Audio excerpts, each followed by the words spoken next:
Muchas gracias, señor presidente. Señorías, gracias. No puedo empezar mi intervención sino lamentando los últimos asesinatos machistas que han tenido lugar en los últimos días. Todas las palabras suenan vacías cuando hablamos de la pérdida de vidas mujeres, de vidas humanas, mujeres y niños en estos últimos días, niñas en concreto muertas porque no somos capaces de acabar con esta cultura heteropatriarcal. Hoy es un día de luto y estoy segura de que todas sus señorías lo sienten así.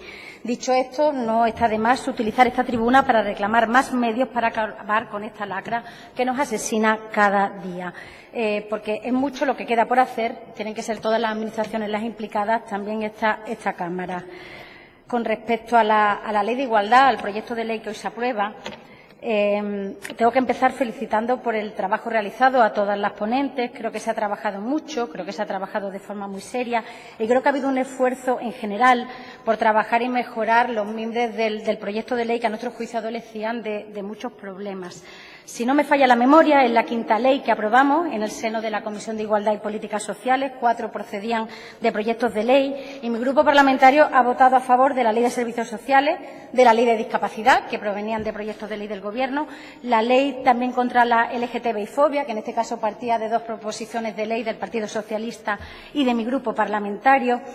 Y en el último caso, la Ley de Voluntariado, fue una abstención, pero en ningún caso votamos en contra.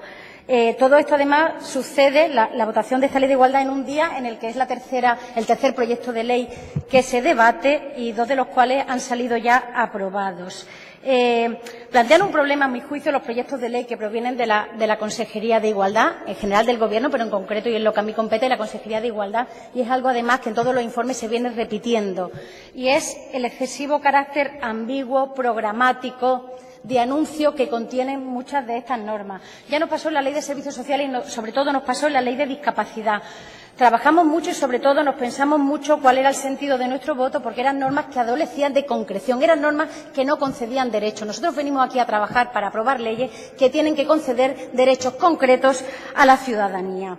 En este caso, nos parece que ese carácter programático o abierto es mucho más grave al tratar de la igualdad, cuando venimos, además, a modificar una ley que no se ha cumplido.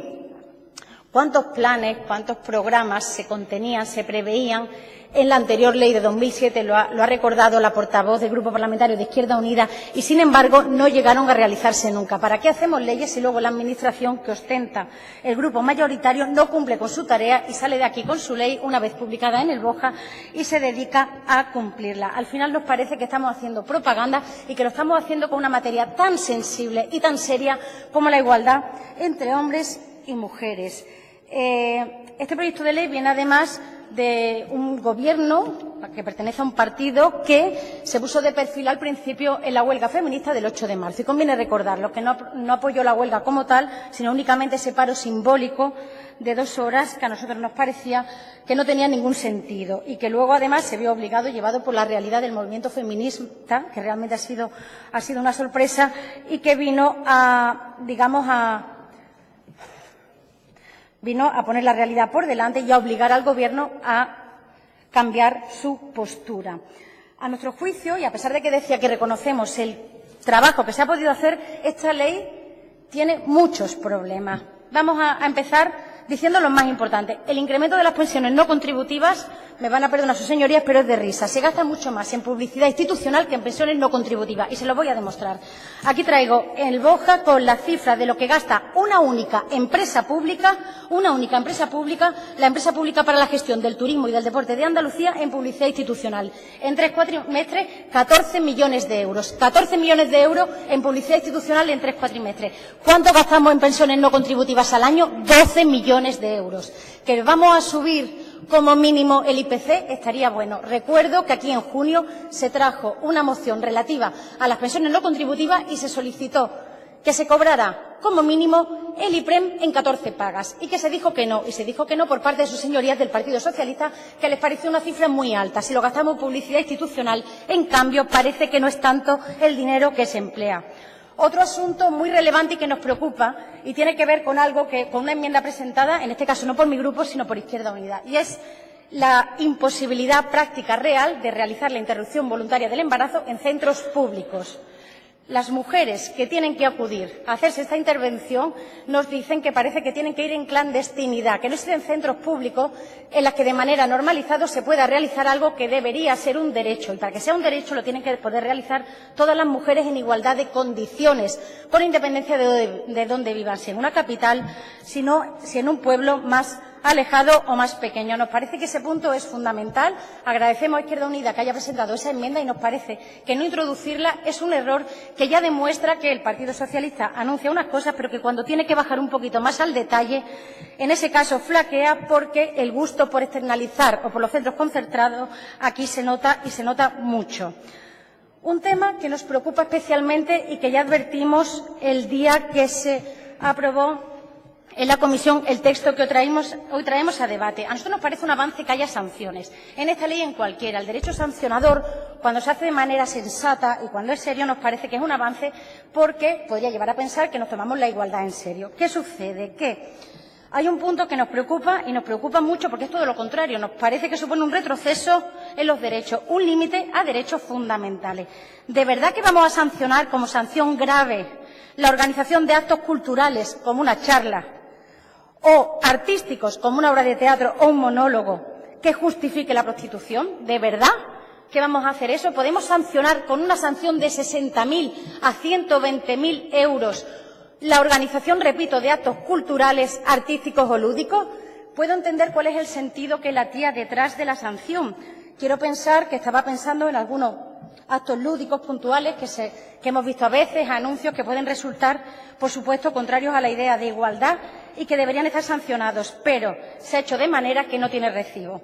En consecuencia, señorías del Partido Socialista, ¿podemos gastar dinero público de los parados en un puticlub, pero no podemos hablar de prostitución? ¿Podemos gastar 14.000 euros en prostitución y, sin embargo, vamos a sancionar de 60.000 a 120.000 euros por un acto en el que se justifique la prostitución? ¿Qué es justificar la prostitución? ¿Vamos a hablar de ella? ¿No podemos admitir todas las posturas? Si lo hacemos únicamente, ¿podemos admitir posturas contrarias a ello? ¿De verdad?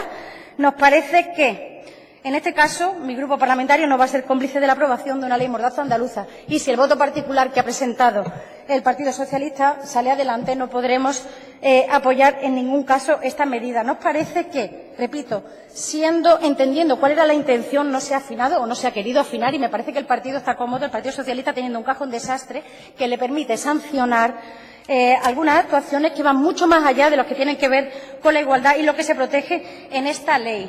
Y para terminar, esta ley no cambia la vida de las mujeres andaluzas, lo siento, no lo hacía la anterior, pero no porque la ley no contuviera elementos que fueran en esa línea, sino porque no se cumple, porque no se aplica. Al final, lo peor de todo esto es que en esta ley se ve cómo se ha utilizado la igualdad, una vez más, por parte del Partido Socialista para hacer política de salón, para hacer política anuncio. Y nos parece que en este caso no es de recibo.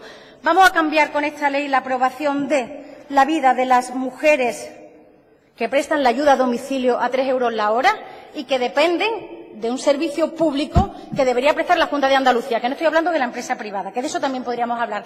Las teleoperadoras del 061 llevamos 3 años luchando, tratando de mejorarles las condiciones laborales. Y digo teleoperadoras porque son mujeres en su inmensa mayoría y, sin embargo, ahí no llegamos. ¿Por qué? ¿Por qué no llegamos ahí? Nos parece que al final que el feminismo que impregna esta ley es un feminismo de salón, ya Podemos Andalucía lo sentemos, pero no le sirve. Queremos una ley que se comprometa de verdad con las mujeres andaluzas y que acometa el techo de cristal y el problema de la brecha salarial que realmente tengamos y que entre de verdad a controlar lo que sucede en las empresas que subcontratan con la Junta de Andalucía y que son su responsabilidad y que dentro de sus competencias pueda establecerse planes de igualdad que tengan medidas de conciliación reales, pero nos parece que, tal y como está establecida, todo eso no llega y al final se queda en un anuncio. Como les decía, la política hecha anuncio en materia de igualdad a nosotros no nos vale. Muchas gracias. Gracias, señoría. Turno ahora para el Grupo Parlamentario Popular y en su nombre tomará la palabra la señora García Jiménez.